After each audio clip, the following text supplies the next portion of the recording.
Sir ये वारदात है जी रात को 9 बजे की। 8:30 बजे मेरे भाई से बात हुई थी कि भाई कब आ रहा है तू? खाना तैयार है? तो वो कहते हैं कि मैं अभी 10-15 मिनट में आ रहा हूँ।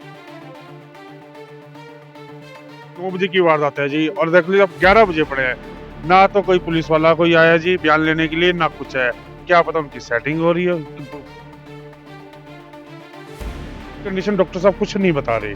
कभी उसको होश आ रहा है, कभी नहीं आ रहा क्योंकि इसके सिर में बहुत ज़्यादा चोटें लगी। कि उसमें सिर में चोट लगी है, स्टिचेस भी आए हुए हैं और पैरों में भी मारे गए हैं बिंडे। सिविल हॉस्पिटल के अंदर बहुत बुरा हाल है। कोई सुनवाई नहीं हुई, किसी से डॉक्टर अपना टाइम पास करने लग रहे हैं। एक तरफ से मेरे भाई समेत 2 लोग घायल हैं। एक तो मेरे भाई का तो इलाज यहाँ सप्रा में चल रहा है और 2 का इलाज श्रीजा हॉस्पिटल में। कम से कम 15 से 20 लड़के थे, पूरे हथियार समेत थे। इसके अंदर बिंडे भी थे, बंदूक भी ले रखी थी और गंडासियां भी थी। नमस्कार, मैं हूं काश आपा। आप देख रहे हैं आपकी खबर। फिलहाल मैं हिसार में मौजूद हूं और आप मेरे पीछे अस्पताल देख पा रहे होंगे, सप्रे हॉस्पिटल है और यहाँ पर जो है एक शख्स एडमिट करवाया गया है। घटना कल शाम की है। कुछ हमलावर जो है बुरी तरह हमला कर देते हैं और सर पर कई जो है वो टाके आते हैं। और आखिर क्या कुछ घटनाक्रम था? कैंप चौक का मामला है। कल रात को 9 बजे का। तो उस शख्स को जिसको मारा गया उसके परिजन हमारे साथ इस समय मौजूद हैं। सर, क्या नाम है आपका? सर मेरा नाम सोनू है जी। अच्छा सर, ये बताइए जो झगड़ा हुआ है उसका क्या नाम है? उसका नाम अमित है। तो सर ये बताइए वारदात कब की है और कहाँ की है? सर ये वारदात है जी रात को 9 बजे की। 8:30 बजे मेरे भाई से बात हुई थी कि भाई कब आ रहा है तू? खाना तैयार है? तो वो कहते हैं कि मैं अभी 10-15 मिनट में आ रहा हूँ। तो वो कैंप चौक पे खड़ा था। वो कैंप चौक पे गाड़ी वाला पीछे खड़ा था जिसका गाड़ी का नंबर भी मेरे पास है। अच्छा। वो आई-10 गाड़ी थी। तो उसने कहा कि उसको थोड़ी सी भिड़गी होगी। तो उसने कहा कि थोड़ी सी आप पीछे कर ले। वो उसने पीछे नहीं करी। उसमें 2 लड़के और 3 से 4 लड़कियां नहीं थी। नहीं सर, मेरे को ये बताइए, अमित ने कहा उनको कि आप गाड़ी थोड़ी सी पीछे कर पीछे कर लीजिए। लीजिए, हाँ जी। अच्छा। वो उसने पीछे नहीं करी, उसने गाली-गलौज करने लग गया, इनकी थोड़ा बहुत आपसी में तू-तू मैं होगी, तो उन्होंने मारना शुरू कर दिया। अच्छा, जो गाड़ी के अंदर जिस प्रकार से आप कह रहे हैं कि उस गाड़ी के अंदर कुछ लड़कियां भी, कुछ युवतियां भी मौजूद थी, हाँ जी। उन्होंने आपके भाई पर हमला कर दिया। हाँ जी, हाँ जी। तो जिस समय आपका भाई गाड़ी में था और कितने लोग थे आपके भाई के साथ? मेरे भाई के साथ कोई भी नहीं था, वो अकेला था। गाड़ी के अंदर उसने फिर अपने बचाव के लिए उसने अपने दोस्तों को फ़ोन किया कि वो पास में ही थे, पुल के नीचे ही थे, तो वो फटाफट आए। तो इन्होंने अपने दोस्तों को पहले ही इन्होंने यानी कि प्लानिंग बना के आए थे, पता नहीं क्या किस चीज़ की प्लानिंग बना के आए थे। कम से कम 15 से 20 लड़के थे, पूरे हथियार समेत थे। जिसके अंदर बिंडे भी थे, बंदूक भी ले रखी थी और गंडासियाँ भी थी। तो दोस्तों, बहुत गंभीर आरोप लग रहे हैं। विंडो के साथ-साथ जो है ये शख्स दावा कर रहे हैं कि जिन लोगों ने हमला किया उनके पास बंदूकें थी, वो पहले से तैयार थे। तो ये बताइए, अब तक अगर आपके पक्ष की बात करें, कितने लोग घायल हैं आपकी तरफ से? हमारी तरफ से मेरे भाई समेत 2 लोग घायल हैं। एक तो मेरे भाई का तो इलाज यहाँ सप्रा में चल रहा है और 2 का इलाज श्रीजा हॉस्पिटल में चल रहा है। सर ये बताइए, क्योंकि ना अगर इस तरह की कोई घटना होती है तो सबसे पहले हिसार के सिविल हॉस्पिटल में पहुँचते हैं, आप सीधा सपड़े में पहुँचे। सर सिविल हॉस्पिटल में गए थे मगर उन्होंने एमआरआर बना के पहले तो एमआरआर के लिए ड्रामा करते रहे आधा घंटा तक। अच्छा। उन्होंने ऐसे स्ट्रेचर पे लगाया, मैं सर उसका ब्लड ज्यादा वो निकल रहा है, आप उसको कंट्रोल कीजिए। मगर उन्होंने कुछ नहीं कहा, अपना टाइम पास करे। पहले कहते एमआरआर, पहले ये पर्ची कटवाओ वो करवाओ। पर सर बंदा मर जाए, आपको पहले पर्ची की जरूरत है। सर सिविल हॉस्पिटल के अंदर बहुत बुरा हाल है। कोई सुनवाई नहीं हुई, किसी से डॉक्टर अपना टाइम पास करने लग रहे हैं।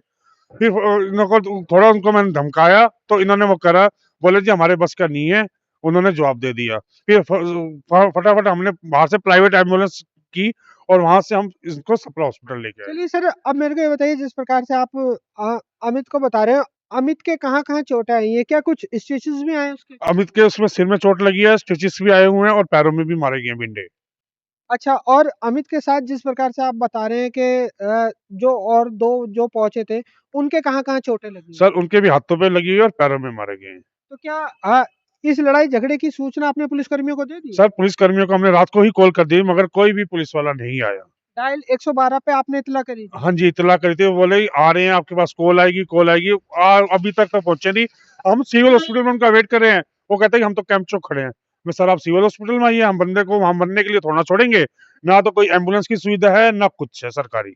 तो फिलहाल आप जिस प्रकार से आरोप लगा रहे हैं, तो किस प्रकार की आप अपेक्षाएँ रखते हैं हरियाणा पुलिस कर्मियों से कि कार्रवाई होनी चाहिए? सर, मैं हरियाणा पुलिस के एसपी से भी अपील करता हूँ और अपने हरियाणा के जो स्वास्थ्य मंत्री हैं, उनसे भी अपील करता हूँ कि सर इस तरह की हरकतों को इनको रोका जाए, सिविल हॉस्पिटल में सुविधा दी जाए और जिससे कर्मचारी उसमें आम मरीज बच सके।